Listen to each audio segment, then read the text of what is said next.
connections, had nothing going for me there. I made lemons in my life at University of Alabama. A ton of them.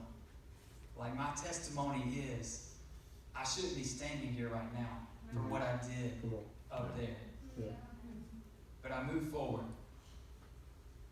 I got some help, and I moved forward, and I came to Troy, and guess what? I still didn't know what I was going to do. Still didn't have an idea. Still didn't know the future. Still didn't know what the plans were for my life. But I just kept moving forward. I I chose a major because they said it had 100% job placement. And I was excited about that. I really wanted a job when I graduated. True story, like, for real. I went in and I said, which one do you get hired after? And they said, this one. And I said, that's my major. Risk management and insurance. There it is. Yeah. Way back when. All right, so anyway, I kept moving forward. I kept pressing forward. I focused on the future. I knew that something was ahead. I went forward. I didn't look back. I didn't let my past determine my future. I just went forward. I kept going forward. So just go forward. Keep moving forward, no matter what lemon life has given you. And then, too, we can live out our purpose. Yeah. Come on. Every one of you has a purpose. Like, I'm looking at every single person in this room.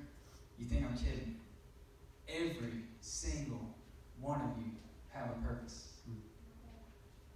And I would encourage you to discover it. Genesis 45, 4-7 says, Then Joseph said to his brothers, Come close to me. When they had done so, he said, I am your brother Joseph. This is when the brothers came back. They're begging for food.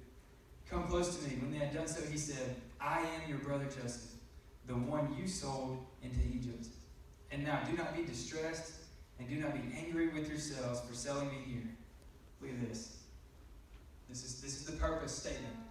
Because it was to save lives that God sent me ahead of you. He figured out his purpose.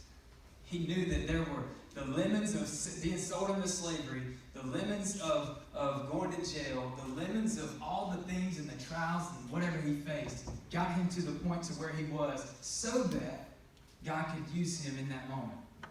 If he wouldn't have gone through those things, he never would have got to the place where he was to help his family, to help the region, to help every single person, to save up, to see the dream from Pharaoh, to get him out of jail, to go into. He never would have done those things if he didn't know he had a purpose. Yeah. That's good, yeah.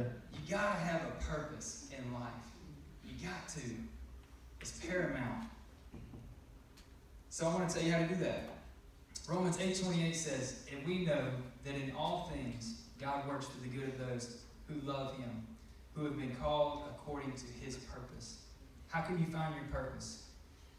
I would ask you two questions. What bothers you? Like, what makes you mad? What upsets you in the world? What brings you joy? What would you change if you could change one thing in this world? What would it be? That's one question you can ask yourself to kind of get towards your purpose. And then I would ask you, what are you good at? What are your gifts? What are your spiritual gifts? The Bible says that God gave each and every person, free of charge, didn't have to do a thing for it, a supernatural gift. And they're listed out all throughout the scriptures, throughout the New Testament. You can see them being used in the Old Testament. But 1 Corinthians 12, 4-6 says, There are different kinds of gifts, but the same Spirit distributes them. There are different kinds of service, but the same Lord. There are different kinds of working, but in all of them and in every one, it is the same God at work. That's good. So God's given you a gift, and he's working all these things together so that you can use your purpose for his purpose. So line yourself up. Use your purpose for his purpose. Discover your purpose so that you can line up with God's purpose and make a dent in the world. Like, I really believe that that's what every single person on this earth is made for, is to impact something in this world. And if you don't know what it is right now, guess what? You just keep moving forward. Yeah. Just keep moving forward. It took me a little while to figure mine out. Don't be discouraged tonight if you don't know. Just keep moving forward. I'm just telling you, one day you need to know it. And it's going to help you a lot. So number 3, the third thing we can do that Joseph did. And he did this because looking at his story, he just had to.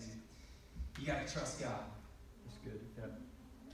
Like there's got to be trust involved in all this. There has to be. You can't willy-nilly do it. You can't just go out there and do it. You have to trust God. Proverbs 3:5-6 says, "Trust in the Lord with all your heart and lean not on your own understanding. In all your ways submit to Him." And then get this, "and He will make your paths straight." So trust, and then He puts your path straight. It's simple. It's really simple. Just trust God. So Joseph trusted no matter where he was, God was with him and God was using him. And you can see it in that same scripture, Genesis 45:4-7. He says, "When they had done so, he said, 'I am your brother Joseph, the one you sold into Egypt. And now, do not be distressed and do not be angry with yourselves for selling me here, because it was to save lives that God sent me ahead of you. For 2 years now, there's been a famine in the land, and for the next 5 years there will be no plowing and reaping. But God sent me ahead of you to preserve for you a remnant on earth and to save your lives by a great deliverance.'" Yeah. Hey, trust God. Put your trust in Him. He'll put you on the path you're supposed to be, and it'll be straight. And He'll take care of you, and He'll love you through it, and He'll never let go of it. You got to put your trust in God. So finish my story. When I graduated from Troy, so I kept moving forward. I knew that there was something out there for me. I didn't know what it was, but I just kept going forward. And I never let what happened in my life determine what I was going to do. I kept moving forward. So I graduated college. I got a job. Hey, the ratio stayed at 100. Praise Jesus. The university was not mad with me. So I got a job. I got a job in Troy. I was working at an insurance agency here in Troy. I worked there for 7 years. About 2 years in, a guy invited me to a small group at this workplace. And so I went. And I said, "Sure, I'll go, man. Just coffee in the morning, you bring breakfast. I love that. Come on." So I showed up. I went to the small group. And he started teaching me some things. He started showing me some things. And I began to trust God. I began to have faith.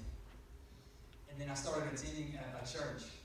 And through that season, God changed my life. God saved me. God set me free of things that I didn't know I could be set free of. All the while this is all happening, I'm dating my now wife, who in that same season was going through the same transformation. And so I married this woman. Now we're going on 6 years of marriage, 2 kids. So I met my wife, and then we started getting involved in the church, and we started going to a thing called Motion Conference. So we went to Motion Conference 2 years in a row. The second year, I'm in the middle of worship.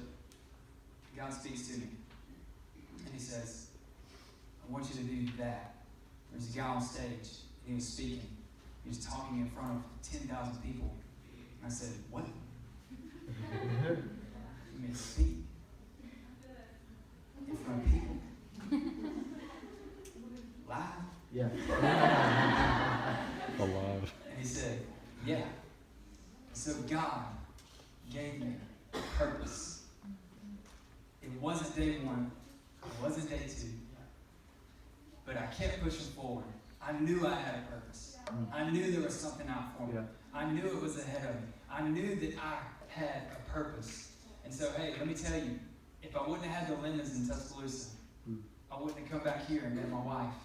If I wouldn't have had the lemons in my life in Tuscaloosa, I would not have graduated and got that job where I got saved in a small group. If I wouldn't have had the lemons in Tuscaloosa, I never would have gotten called into ministry. And so I'm here to tell you today, the same can be for you. keep pushing forward. Live out your purpose and trust God the whole time, and you will do the same thing. So, some of you may have never trusted God with your life before. And I just want to give you an opportunity to do that tonight, because that is the first step in this process. That is where you get started. And so I want to give you an opportunity to do that right now. If everybody will bow their head, close their eyes, I want to give you an opportunity to do that. So if that's you, if you've never taken that step, if you've never trusted God with your life, I want to give you that chance right now. If you would, raise your hand on the count of 3. 1, 2, 3.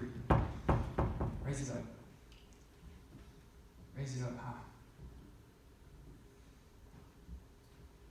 Trust Him with your life. Give Him your life tonight. That was me, y'all.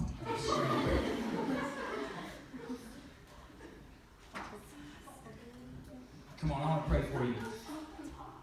Come on, even if you didn't raise your hand, pray this in your heart.